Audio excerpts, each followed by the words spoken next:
Hi folks, this is Karen Klemp from West Michigan, and I'm speaking today on May 7th, 2020, the day of the super big moon. Now it's felt like a very big super moon for a few days already.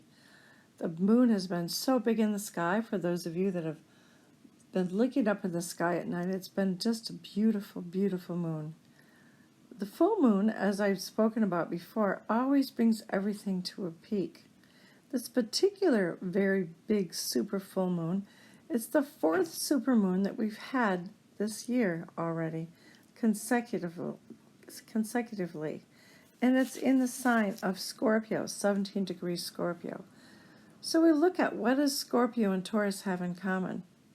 Well, Scorpio and Taurus represent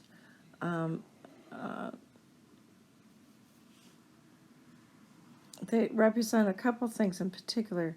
They represent sexuality and they represent monies. So this is a time when these things are kind of coming to a peak and we're feeling very vulnerable in these areas. Taurus and Scorpio are both about sensual gratification, whether it be actually sexual or food or any kind of gratification that feeds our senses. And it's also about monies, about the money that you earn, about the money that you share. So with the full moon in the sign of Scorpio, these are the matters that have come to full peak.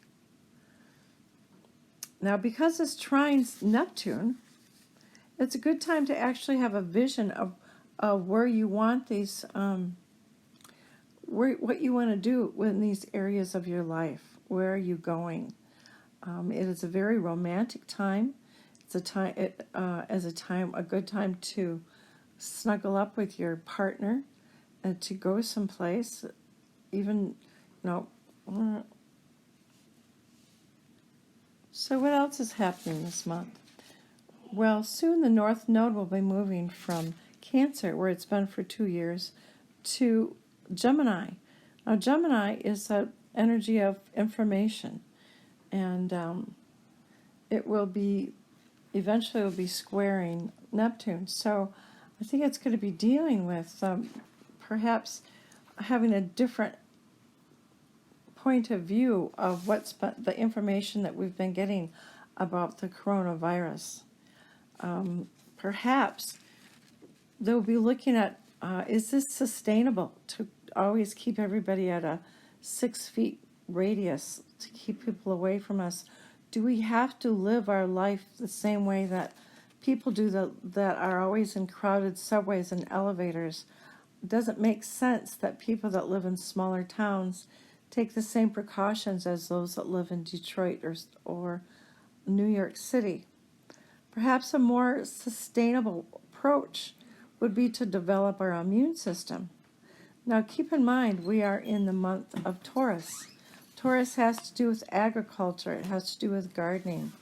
So I think that we'll start looking at what is a more sustainable way of dealing with the coronavirus. Perhaps in building up our immune system. Perhaps in doing gardening and having a more sustainable life. So I think those kinds of things will be addressed too. The other things that is happening is that more planets are going retrograde. Pluto and Saturn and Venus and Jupiter all go retrograde in the month of May. So we will be reflecting on these matters. So I hope you've enjoyed my talk about the full moon in Scorpio and the things I see happening in the month of May. Thank you for listening.